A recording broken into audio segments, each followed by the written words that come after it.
Assalamualaikum hurmatli tadbirkorlar. Bugun 16-aprel 2026 Biznes rivojlantirish tashkiloti va filiali biriktirilgan Gulshan muhitida tadbirkorlar bilan uchrashuv o'tkazilib turibdi. Temur biznes rivojlantirish boshqaruvchi o'rinbosariman.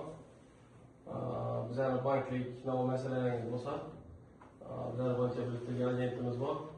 Mahalla bankimiz bor, shularga murojaat qilishingiz mumkin.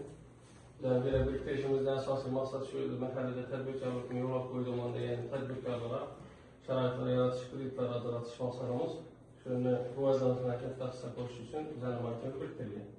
Hozirgi kunda mahalladagi tadbirkorlarni rivojlantirish uchun bankimizda mahalla loyihasi doirasida 60 millioncha, biznesga birinchi qadam 15 millioncha kreditlarimiz mavjud. Keyin yosh tadbirkorlar uchun 30 yoshga to'lmaganlar uchun 7 yil muddatda 1,5 milliard so'masi kredit ajratamiz, 5 milliard so'masi kredit ajratamiz.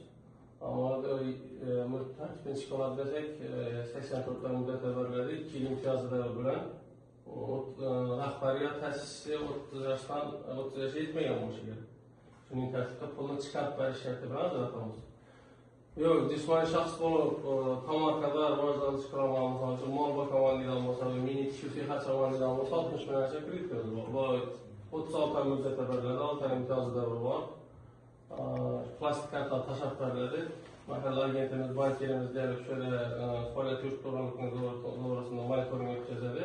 Shu tartibda ajratib beramiz. Agar kimda savollar bo'ladigan bo'lsa, kredit olishda talablar bo'ladigan bo'lsa, mahallaga biriktirgan agentimizga bankimizdan murojaat qilishingiz mumkin. Bo'lmasa bankimizga murojaat qilishingiz mumkin. Qo'limizdan yordam qilamiz. Unda savollar bo'lsa, marhamat berishingiz mumkin. Qiziqtirgan savollar bo'ladigan bo'lsa.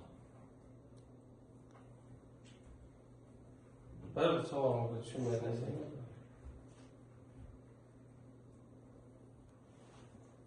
Şimdi savol yo'q. Endi menda bir savol bor. Yakka tadbirkor neredeki? Aynen nambaxonasi, oilaviy nambaxonasi. Buni nasıl ish yo'lini tartib?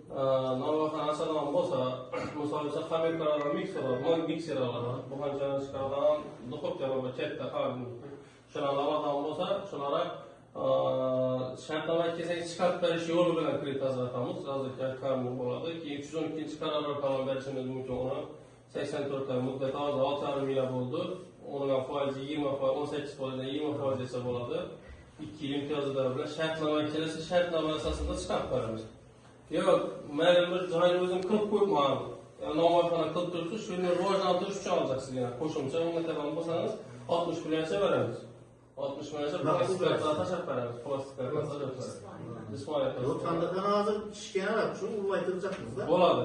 Masalasi yo'q. Mena murojaat qiling, banka borasiz, lafini qilib beramiz. Bolalar o'rganadi, haqiqatan noma'xonani faoliyatini kengaytirish uchun kredit ajratib beramiz. Jismoniy shaxs bo'lsa, yakka tadbirkor bo'lib olaman desangiz, rahbariyat kishi bo'ladigan bo'lsa, u ayol tadbirkordan kreditimiz ham bor. Hamma kreditlarimiz mavjud.